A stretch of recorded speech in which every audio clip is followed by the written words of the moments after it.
नमस्कार साथियों, स्वागत आप सभी का एक बार फिर से हमारे YouTube चैनल और Facebook पेज पर। और आज का जो हमारा एक खास एपिसोड रहने वाला है, जो कि हरियाणा के राजनीतिक मुद्दों से प्रेरित है, जो कि हाल फिलहाल में चले हुए हैं, जिनमें मुख्य तौर पर मैं कहूँ तो एक मुद्दा जो आजकल बहुत गर्म जो बना हुआ है, वो है दक्षिण हरियाणा से मुख्यमंत्री का बनना और ना बनना। और जो दूसरा जो हमारा रहेगा आज का जो विषय है, वो रहेगा कांग्रेस का जो अभी पीछे राज्यसभा चुनाव हुआ था, उसमें कांग्रेस विधायकों द्वारा क्रॉस वोटिंग और वोटों का जो रद्द होना। यानी ये दोनों मुद्दों पर हम आज जो है चर्चा करेंगे। और इसमें हमारे साथ चर्चा में हमारे साथ में जुड़ चुके हैं वरिष्ठ जो पत्रकार हैं, भाई विकास मलिक जी। तो आप वीडियो पूरी देखें। आइए शुरू करते हैं। विकास मलिक, स्वागत आपका। नमस्कार जी। तो आज जैसे मैं अभी बता रहा था दर्शकों को, भाई जो हाल फिलहाल में जो एक मुद्दा जो बना हुआ है सीएम का, और वो भी दक्षिण हरियाणा से। यानी तमाम वो चाहे मतलब राव इंद्रजीत जी और राव नरवीर हो, मतलब सब अपनी अपनी अलग अलग तरीके से हमेशा प्रयास करते रहे हैं। तो आपको क्या लगता है, वो चाहे कांग्रेस पार्टी का लगा लो या चाहे बीजेपी का, हम कोई एक पार्टी की बात नहीं कर रहे, हम बात कर रहे हैं क्षेत्र की, यानी दक्षिण हरियाणा की। भाई वहां से सीएम जो है वो क्यों नहीं बन पाया? देखिए जी, सबसे बड़ी बात मैं बता दूं शिव भाई कि हरियाणा की जो राजनीति है, चाहे कांग्रेस हो, बीजेपी हो, कोई भी पार्टी रही हो, हरियाणा में जो सबसे बड़ी बात है वो है कास्ट बैलेंस। फिर रीजनल जो क्षेत्रीय भागीदारी है, ये कई चीजें हैं जिन पे ये देखा जाता है कि भाई कहाँ से हम सीएम बनाए। दक्षिण हरियाणा से ऐसी बात नहीं कि सीएम नहीं बनाया कांग्रेस ने। राव वीरेंद्र सिंह जो थे, उन्होंने अलग पार्टी बना के कम समय तक कर रहे कुछ थे वो। 6 महीने 7 महीने रहे थे वो। तो सीएम वो बने थे। लेकिन सबसे बड़ी बात ये कि दक्षिण हरियाणा से तो सीटें कम है, प्रतिनिधित्व नहीं है। दूसरा जो दक्षिण हरियाणा है वो ज्यादा दिल्ली एनसीआर में वहां के नेता भी हैं या कुछ है, क्योंकि दिल्ली एनसीआर के लगता है तो वहां ज्यादा फोकस रखते हैं। पूरे हरियाणा को साथ लेके कभी आपने बहुत रेयर केस में कभी साल में 2 साल में या 3 साल में देखा हुआ कि राव इंद्रजीत कभी हरियाणा में हांसी आए हो, हिसार आए हो, सिरसा गए हो, फतेहाबाद गए हो।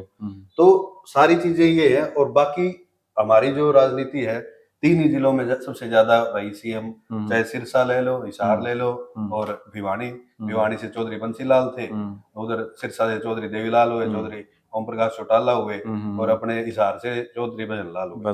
तो मुख्य तौर पर इधर ही राजनीति का फोकस रहा। ये तो जब बीजेपी आई तो कुछ आखिरी में जब इनेलो हारी, कांग्रेस आई, तो इस बार जब कांग्रेस जीती थी, 67 सीटें आई थी, तब भी एक बार तो यही कहा रहा चौधरी भजन लाल ही मुख्यमंत्री बनेंगे। बिल्कुल। लेकिन वो कुछ इनका कांग्रेस में कुछ हुआ तो पहली बार रोहतक साइड में सीएम की कुर्सी आई। उस टाइम भी अंदर खाने तो बात ये भी थी कि चौधरी ओम प्रकाश चौटाला ने भी ये कहा था कि भाई सीएम की कुर्सी मत जाने देना इधर से, जया एक बार चली गई ना फिर नहीं आंदी है। और वही आज हिसार भिवानी में जो आप कहीं भी गांव में बैठ जाओ से आई नहीं है वो बात, आई भी नहीं है। और आज कहीं भी आप बैठोगे तो जिक्र यही होता है कि पुनियाओ कुर्सी। तो ये कहानी है, मतलब कि हर पार्टी सोच रही है कि, लेकिन कांग्रेस ने एक दांव खेला, चौधरी भूपेंद्र सिंह हुड्डा को सीएम बना दिया, तो 10 साल राज भी कर गए। उसके बाद जब बारी आई अब बीजेपी की, तो बीजेपी ने भी रोहतक साइड को ही प्रेफरेंस दी, क्योंकि जो जाट लैंड है, जो मेनली कहा जाता है रोहतक, सोनीपत, झज्जर, जींद और कुछ अपना ये हांसी तक का एरिया है, इसी को एक जाट लैंड है। और ये सबसे ज्यादा वोट है और सबसे ज्यादा राजनीतिक तौर पर भागीदारी भी इसी क्षेत्र की रहती है। लेकिन एक चीज और है ना, आपने जैसे कहा कि भाई वहाँ दक्षिण हरियाणा के जो नेता है ना, वैसे आप मुख्य तौर पर देखें तो जैसे एक तो जो 2 ही परिवार ज्यादा हम देख सकते हैं, या तो राव वीरेंद्र सिंह का जो परिवार है, जो फिलहाल राव इंद्रजीत सिंह है, बिल्कुल, जो कि सेंटर में ही ज्यादा रहे हैं, बिल्कुल। और एक जो राव नरबीर सिंह का जो परिवार रहा है, वो हमेशा से राजनीति में रहा है, एक उनका देख सकते हैं। यानी उसके अलावा मान लो जैसे कोई ऐसा बड़ा नेता हम दक्षिण हरियाणा से देख नहीं पाए कि भाई कोई जो लंबा लगातार चुनाव जीत पाए, या कुछ, या फरीदाबाद से कृष्णपाल गुर्जर हैं वो बन रहे हैं, लेकिन उतना वो नहीं है, क्योंकि वो लोगों का जुड़ाव इधर है ही नहीं, वो आते ही नहीं इधर। यहाँ अगर थोड़ी बहुत भी वोट खींचने की क्षमता हो तो क्या पता चेहरा बना भी दे। इसी चक्कर में तो राव नरवीर ने ये भी कह दिया कि मुख्यमंत्री जी आप आगे दक्षिण हरियाणा में चुनाव लड़ लो किसी सीट तय, ताकि यो रोड़ा ये बिट जाए दक्षिण हरियाणा से सीएम नहीं अब बना। कम से कम यूं तो होगा कि भाई दक्षिण हरियाणा से कोई सीएम बने है। बिल्कुल, क्योंकि और हिसाब से तो इनके उनको भी समझ में आया होगा कि भाई इधर से सीएम नहीं बन सकता, क्योंकि वो ये बात भी तो कह रहे राव नरवीर जी कि भाई ये मायने नहीं रखता भाई मुख्यमंत्री जो है कहाँ से, मतलब भाई उनका खुद का जिला है क्या वो। हाँ वो ये मायने रखता है भाई उन्होंने इलेक्शन मतलब किस हल्के से लड़ा है। हाँ हल्का मेन है भी। हाँ हाँ। अब लाडवा से सीएम बन गए तो अब लाडवा वाले कहते हैं हमारा सीएम है। हमारा सीएम। तो हाँ चौटाला साहब होते तो इनको कहता हमारा हाँ, सीएम जैसे है। खट्टर साहब करनाल से बन गए थे हाँ, तो भाई करनाल को करनाल सीएम वाले सिटी बोलते थे। हाँ बिल्कुल, मतलब तो वो सीएम सिटी का टैग हाँ चाहिए, हाँ हाँ। तो उस टैग के लिए सारी खींचतान चल रही है। और देखो अब आगे बीजेपी क्या फैसला लेती है, लेकिन जिस हिसाब से सरकार चल रही है लगता नहीं कि उधर दक्षिण हरियाणा में फोकस करेगा, क्योंकि सबसे बड़ा जो फैक्टर है, बेशक कोई पार्टी कुछ कहती रही भाई हम जाति के ऊपर इलेक्शन नहीं लड़ते, लेकिन जब टिकट बांटी जाती है तो वहां कास्ट फैक्टर बहुत बड़ा एक इम्पोर्टेंट रोल प्ले करता है। और हरियाणा हो या कोई भी स्टेट हो, वहां सबसे पहले यही देखे जाता है। और ये बात और है ना भाई, आपके पास जैसे जो ज्यादा जो राजनीति रही है वो बिल्कुल सही बात है, हिसार भी वाणी सिरसा के अंदर रही है ना, तो ऑटोमेटिक यहाँ के जो बड़े जो नेता रहे हैं वो प्रधानमंत्री तक भी रहे हैं, तो उनका जो दायरा था वो पूरे हरियाणा के ऊपर फोकस रहता था। बल्कि हरियाणा के साथ मैं कहूँ तो राजस्थान में भी, पंजाब में भी, और जबकि ये जो दक्षिण हरियाणा के जो नेता है वो आपने कहा कि दिल्ली के ऊपर ज्यादा फोकस है, तो ओवरऑल जो हरियाणा में इनकी मतलब पकड़ बढ़ नहीं पा रही। आप ये देखिए ना कि जैसे चौधरी देवीलाल का परिवार है, वो हरियाणा में कहीं से भी चुनाव लड़ लेता है। नैना चौटाला बाढ़ से चुनाव लड़के जीती थी, ठीक है। चौधरी देवीलाल दुष्यंत चौटाला उचाना में आके चुनाव जीतते हैं। चौधरी देवीलाल थे रोहतक लोकसभा से चुनाव लड़ा था। तो इस तरीके से वो पूरे हरियाणा को साथ लेके चल रहे। चौधरी भजनलाल थे, कुलदीप बिश्नोई यहाँ आदमपुर से लड़ते, या जसमा देवी नलवा से आके लड़ती थी। अच्छा, आपका कालका से चंद्रमोहन लड़ते जो पंचकुला से अभी मौजूदा विधायक भी हैं। तो ये पूरे हरियाणा को टारगेट करके चलते हैं, लेकिन उधर से ऐसा कोई नेता नहीं है जो इधर आके चुनाव लड़ ले या हिम्मत भी दिखा पाए। तो सबसे बड़ा कारण यही है कि ये साध के नहीं चलते, तो उसी हिसाब से फिर ये चल रहा है। चलो बहुत बढ़िया। जैसे आपने बताया भाई ये तो ठीक है भाई, दक्षिण हरियाणा का एक जो है सीएम बनने की जो बात थी, लेकिन एक आजकल एक और इससे भी जो ज्यादा हॉट जो मैं कहूँ टॉपिक चला हुआ है, जिसने पूरे हरियाणा के बजाय केंद्र की राजनीतिक तक मतलब उसके अंदर सरगर्मियां तेज हो रखी हैं, और वो है राज्यसभा की जो वोटिंग हुई थी पीछे, जिसमें कांग्रेस का भी एक जो है विधायक सांसद बना है और बीजेपी का भी सांसद बना है, लेकिन फैसला वो हो बहुत ही मतलब अच्छे विधायक होते हुए भी बिल्कुल नजदीकी मामला रहा है। और जैसे हमने देखा कि भाई जो विधायक है उनके अलग से लेके जाना, उनको वहीं से सीधा वोटिंग करके लेके आना कांग्रेस का, तो मतलब कांग्रेस काफी टाइम से जो है ये चीजें, पिछले बार भी उन्होंने ऐसे किया था भाई, कहीं लेके गए थे तब भी क्रॉस वोटिंग हुई थी, लेकिन उसके बावजूद कोई खास मतलब असर चाहे अनुशासनात्मक कार्रवाई हो कोई और है मीटिंग्स में देखने को नहीं मिला। जबकि अब की बार जो है थोड़ा सा पिछली बार से ही मतलब स्टार्टिंग से ही जो है गंभीरता से लिया जा रहा है। वो जैसे चाहे इनके कोई विधायक है वो धरने पे भी बैठ गए कि भाई नाम उजागर करो, या फिर मान लो जैसे एक दो बार मीडिया में बोला भी है अलग अलग जो विधायकों ने कि हमें ये सुनने में आ रहा है, तो नाम रखे हैं अब की बार इन्होंने। तो क्या लग रहा है आपको अब की बार कुछ ना कुछ कांग्रेस की तरफ से इसको रिकवर किया जाएगा? देखिए इस बार सरगर्मियां तेज हैं। अब कल या परसों शायद एक मीटिंग है विधायक दल की, हाँ दिल्ली के और अंदर, उसमें शायद राहुल गांधी और मल्लिकार्जुन खड़गे दोनों आ रहे हैं। संभावना है अभी, मतलब आ जाएंगे, जब फाइनल तो तभी होता है जब आ जाएंगे। लेकिन तसल्ली मतलब हाईकमान ही थोड़ा सख्त रुख नहीं अपना रहा, और इसी वजह से कांग्रेस का ये हाल भी हो रहा है हरियाणा में।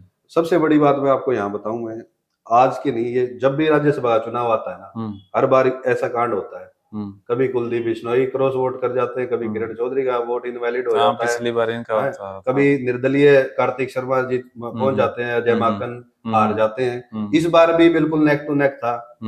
आप ये बताइए 37 विधायक हैं, 37 विधायक में से ये बता रहे हैं कि 5 ने तो क्रॉस वोटिंग कर दी और 4 ने रद्द कर दिया, और एक का भी होते होते बचा, तो परमवीर सिंह का जो गोहाना से विधायक है उनका। तो आप ये देखिए ना, कहाँ कलेक्ट है ही नहीं। जो 5 विधायक हैं जिनको नोटिस दिया, उसमें एक ने तो बोल दिया कि उसके बेटे ने बोला है, मोहम्मद इजराइल के बेटे ने, अथीन से जो विधायक है, कि मेरे पिताजी ने क्रॉस वोटिंग करी है। उसके बावजूद बाकी जो 4 विधायक हैं वो ये कह रहे हैं हमने नहीं करी क्रॉस वोटिंग। तो इसमें आपको ये भी लग रहा है कहीं ना कहीं मतलब किसी को बचाने के लिए उनका नाम लिया जा रहा हो सकता है, क्योंकि सीधे तौर पर कह रहे कि हमने क्रॉस वोटिंग नहीं, कि जवाब दे देंगे। जरनैल सिंह ने तो आके कह दिया कि मेरे को टारगेट किया गया, मैं तो बोला जो बीजेपी के खिलाफ लड़ता रहा, अशोक तंवर शैलजा के खिलाफ लड़ता रहा, सिर्फ हुड्डा के लिए बोला, मेरा नाम ले दिया। और 4 जो जिनके रद्द हुए उनका तो पता ही नहीं है। तो आप ये देखो ना कि क्या चल क्या रहा है कांग्रेस में। कई विधायक भी या नेता है खुले तौर पे कहने लगे कि हुड्डा कांग्रेस बन गई है, अब कांग्रेस है ही नहीं। शैली चौधरी की जो पति हैं रामकिशन गुर्जर, उन्होंने भी ये बोला भी हमारे काफी दिन से हमारे खिलाफ साजिश चल रही थी निकालने की। वही कह रहा है कि नाराज हो गए, हम इस्तीफा देके जा रहे हैं, लेकिन हमने वोट कांग्रेस के पक्ष में दिया है। तो अब ये समझ ही नहीं आ रहा।